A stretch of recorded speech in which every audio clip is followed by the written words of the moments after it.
Lili'uokalani, by the grace of God and under the Constitution of the Hawaiian Kingdom, Queen, do hereby solemnly protest against any and all acts done against myself and the constitutional government of the Hawaiian Kingdom by certain persons claiming to have established a provisional government, that I yield to the superior force of the United States of America, whose Minister Plenipotentiary, His Excellency John L. Stevens, has caused United States troops to be landed at Honolulu and declared that he would support the provisional government. Now, to avoid any collision of armed forces and perhaps the loss of life, I do this under protest and impelled by said force. Yield my authority until such time as the government of the United States shall, upon facts being presented to it, undo the action of its representatives and reinstate me in the authority which I claim as the constitutional sovereign of the Hawaiian Islands. Hemele no na o vivi olino.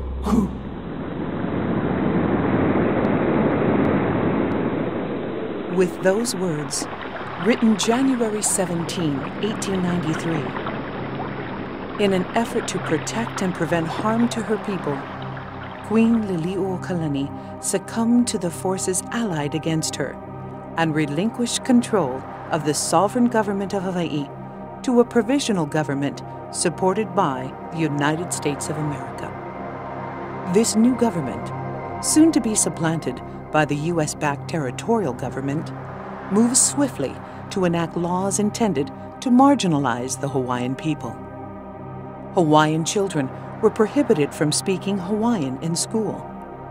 The Hawaiian flag was no longer flown, and Hawaiian cultural practices were discouraged. And while the annexation of the Kingdom of Hawaii to the United States was strongly opposed by the Hawaiian community, as evidenced in the Hui Aloha Aina anti-annexation petitions, the voices speaking against them were too powerful to overcome.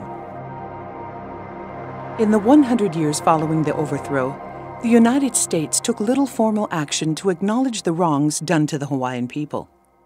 Then, on November 23, 1993, President William Clinton approved Public Law 103-150, known as the Apology Resolution.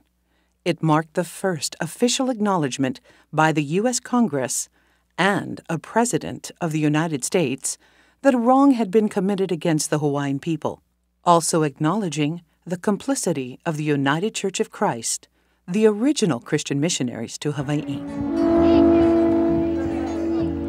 1993 also marked the 100th anniversary of the overthrow of the Hawaiian monarchy, a time when the Hawaiian and non-Hawaiian communities came together in the spirit of Onipa'a, Lili'uokalani's motto, to be steadfast.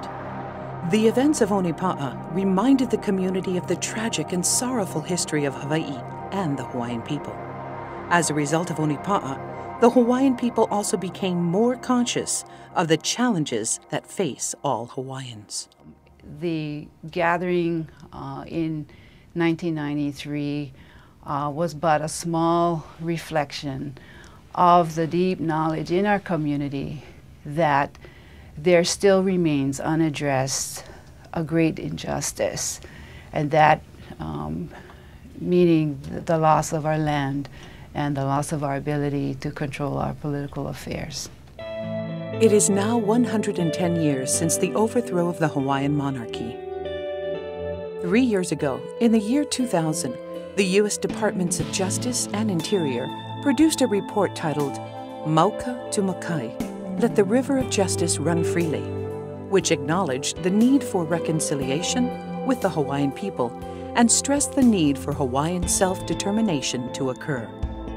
In fact, the urgency for Hawaiians to finally exercise their right to self-determination has never been more critical. There are events that force the Hawaiian community to come together, to move sovereignty forward, lokahi. Over the past several years, Hawaiian programs have been the target of numerous legal challenges. One of the most significant was the lawsuit brought by Mr. Freddie Rice from Hawaii Island. In Rice versus Cayetano, as the case was formerly known, the United States Supreme Court ruled that elections conducted to select trustees of the Office of Hawaiian Affairs could not be restricted to only people of Hawaiian ancestry, since state funds were used to conduct the elections. As a result of this lawsuit, non-Hawaiians became eligible to run for trustee of the Office of Hawaiian Affairs. And Hawaiian programs and services continued to be subject of lawsuits. In 2001, 16 plaintiffs filed suits claiming that both OHA and the Department of Hawaiian Homeland programs are based on racial preference and, as such, violate the 14th Amendment of the U.S. Constitution. This lawsuit continues to make its way through the legal system and is likely to be heard by the U.S. Supreme Court in the next 2 to 3 years.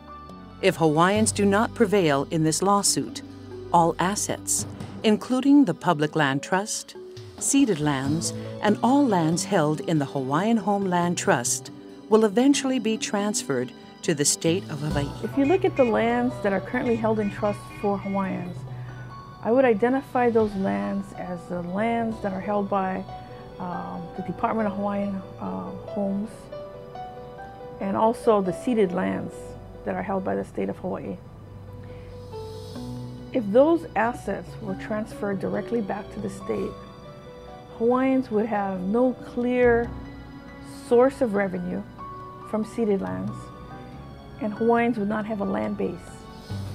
Those are two real critical components to the survival and the viability of a Hawaiian nation, because both of those lead to economic development and sustaining a government.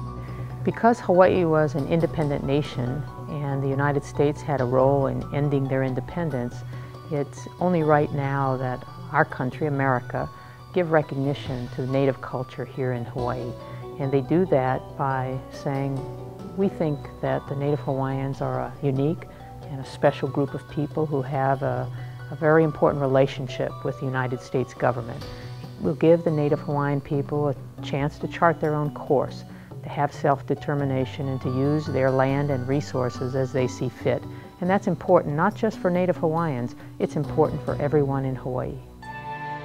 In addition to legal challenges, Hawaiians are also facing an unfriendly environment in Washington, D.C. Letters have been issued by the U.S. Department of Justice that question the inclusion of Native Hawaiians in certain pieces of federal legislation. If this language is adopted as the U.S. government position on Native Hawaiians, it could adversely affect 150 federal measures and approximately $45 million in annual funding that comes into Hawaii for Hawaiian programs. It is critical. It is the cornerstone of self-determination. Self-determination is justice. Self-determination is the right to choose, to have the knowledge and the information and the ability to implement our plans. It is required. It's our responsibility. In addition to attacks on Hawaiian programs, there are also challenges to American Indian tribal sovereignty. These measures, if passed, will have a far-reaching impact on Native programs. And finally, a recent case decided by the U.S. Supreme Court involving affirmative action programs at the University of Michigan also questions the appropriateness of using race as a basis for providing special treatment to certain groups of people. These actions, viewed separately, are threats to the sovereignty of the indigenous people. When they are viewed collectively, there emerges a clear trend in American social policy, a trend that does not favor indigenous people. That's the same definition that they used during the Admission Act in 1959, the same definition that they used to create the Office of Hawaiian Affairs. So the argument at the United States Supreme Court in Rice versus Cayetano is basically that This was not an exercise of sovereignty by the Hawaiian people. This was a definition given by the federal government. So it is race-based. So our counter to that is, if we create a nation, if we define what a member should be, any Hawaiian blood, for example, then that would be an exercise of sovereignty. And if they give us benefits to that nation, it would not be race-based. The right to self-determination belongs to all Indigenous people. It is their sovereign right. It is a right the federal government has acknowledged in the case of American Indians and Alaskan Natives. This recognition is still to be extended to Hawaiians. The right to choose the form of government that applies to the Indigenous nation also belongs to the Native peoples of America. In the case of American Indians and Alaskan Natives, various structures are used. Well, in the case of Alaskan Natives, they have what we call legal corporations. The land has been converted into a corporation, and each resident had a share in it. And for the first 10 years, I believe, they were not able to sell the shares. But I'm glad that the Alaskans were wise enough to maintain the corporation, and they have developed their land into profit-making organizations. The Indians are sovereign, and as sovereigns they can decide upon what sort of government they want, and what sort of citizenship they should require. So it's an intriguing thing. The current United States policy on federal recognition of Indigenous peoples has its roots in some of the earliest federal law and policy. Federal recognition provides Indigenous people with a government-to-government relationship with the U.S. government. Federal recognition for Native peoples is founded on treaties, the U.S. Constitution, and various Supreme Court decisions. It was further reinforced by the self-determination and self-governance policy adopted by the Nixon administration in 1970. This federal policy allows recognized Indigenous people to exercise their inherent sovereignty through a nation-to-nation relationship. This differs from true independence in that the federal government continues to exercise certain powers over the Indigenous nations. Nation building is the process through which empowered people prepare for self-governance. You start with self-determination by the people in the directions they want to go. And then you provide for the individuals to develop and train the leaders of the community. You then do your homework relative to resources, economic development, the educational systems you want, the land inventories and management process, a number of different things that are basic to have in place when you first elect leaders for your governments. Today, more than 560 Indigenous nations are recognized by the federal government. These nations are made up of two Indigenous groups, American Indians and Alaskan Natives. This is a critical time in Hawaiian history, and the need for Hawaiian leadership is vital. I think, that, again, we're at crisis. And my suggestion is that not just Hawaiians, but I think everyone should just try, if this is an important issue, then find ways to become educated. Find ways so that you can participate in making choices. If we're in crisis, then this is not a time in which we can be indecisive. It's not a time where we can lack clarity, and it's not a time that we can be divided. I'm not in the leadership role that deals with these issues, but we have leadership, and I would just suggest support and trust our leaders to get us through this issue. Because if being divided makes us fail, then I don't know what we say to our children. The creation of governing documents is important, for it is these documents that will define the powers that will be exercised by the Hawaiian nation. In the case of some American Indian tribes, for example, we see the establishment of tribal courts, where certain laws are adjudicated by tribal judges. The governing documents for the Hawaiian nation may also include provisions on how natural resources and land are managed.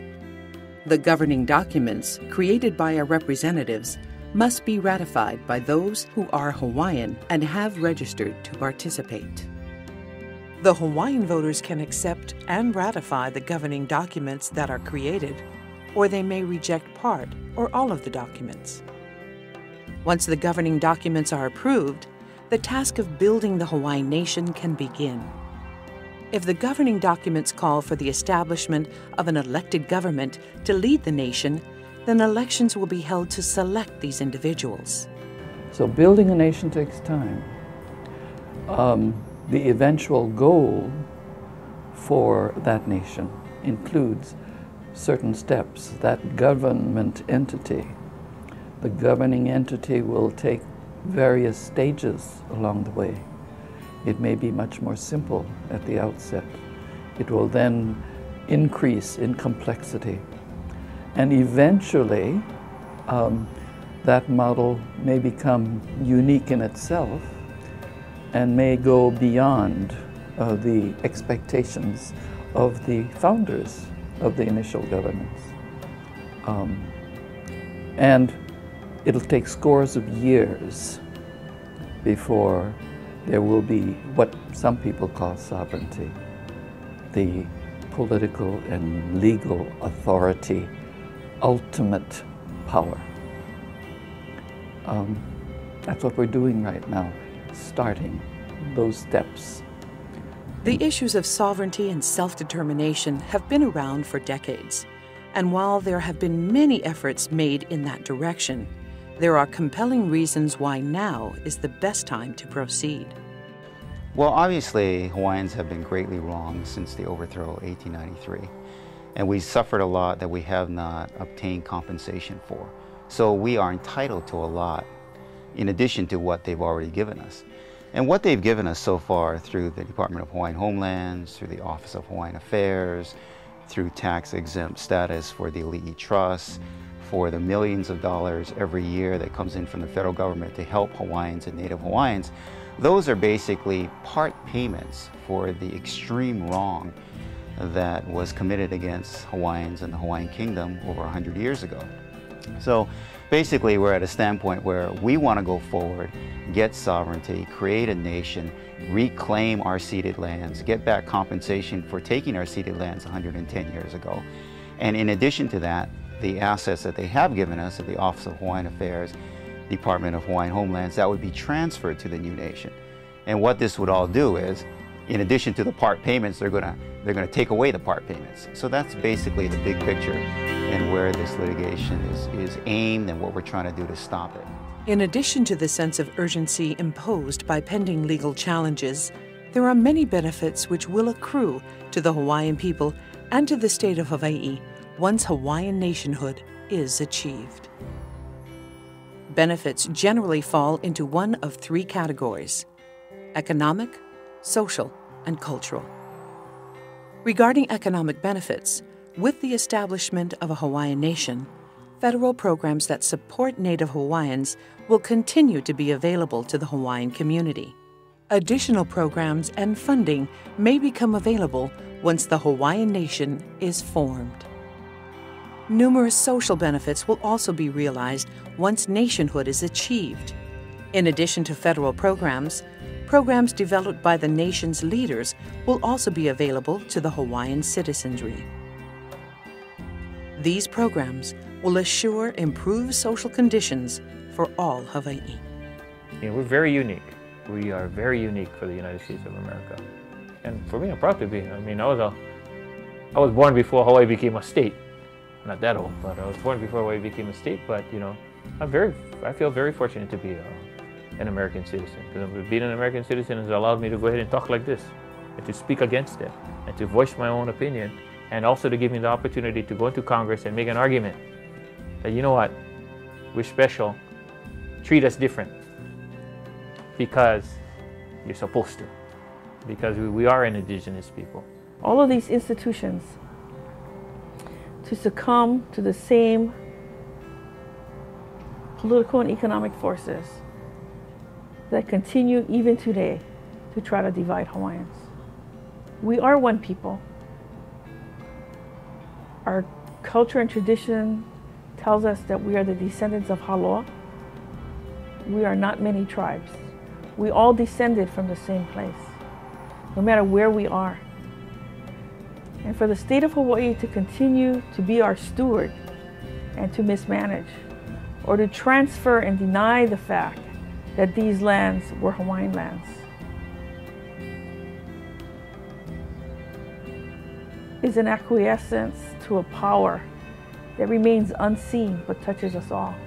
And these are political and economic interests that are making money out of Hawaiians being divided.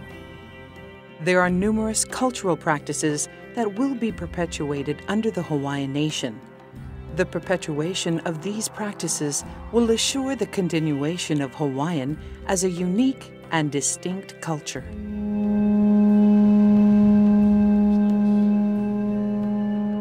When it comes to Hawaiian self-determination, I think there's two areas that it really applies to. First is political, and second is social or cultural. And self-determination expresses the idea that we have control over ourselves, over our direction, collectively and individually. And I think we've been striving for a long time towards political self-determination, being able to decide what the future will be for Hawaiians. But culturally speaking, I think we've achieved a sense of self-determination already, and that is due in part to many people over the many years who have been cultural practitioners and been very onipa'a, or very steadfast to their traditions, such as hula and chant and language and farming and rock wall building and feather lei making and all of that kind of thing. There was a time in our history when our culture was disallowed. Our language was banned in the schools. The attitude even among Hawaiians was, don't speak your language because it's not going to get you anywhere. And of course, after being punished for speaking languages, the Hawaiian language in schools and all of that, you develop a kind of a sense of maybe it is not a good thing. Queen Liliuokalani has statements of the past have said, the world cannot stand still. We must either advance or recede. And so her encouragement is to advance together, to hold thy breath and walk shoulder to shoulder. And this is the time for all Hawaiians in Hawaii and outside of Hawaii to understand we do not want to recede, we want to advance. We have to advance together, and we need to hold our breath, walk shoulder to shoulder together.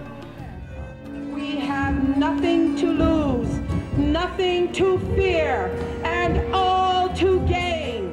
In 1917, Queen Liliuokalani, the last reigning monarch of the Kingdom of Hawaii, passed on. Through most of her life, the Queen worked tirelessly to make things right for the Hawaiian people. As Hawaiians, we are fortunate to have the legacy left to us by such a great leader, our mo'i wahine. The time to make things right has not passed. The time to see Liliuokalani's dream become reality has not passed.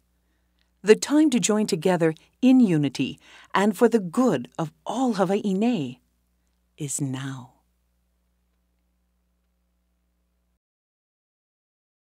E o e na o wiwi o lino e a na pula pula aloha e a mai Hawaii a ni I hau e a puni ke au malama lama e a e ku e au wika hewa ku e ku au wika pono ku e au wika hewa ku e ku au wika pono ku e mele no na o wiwi o lino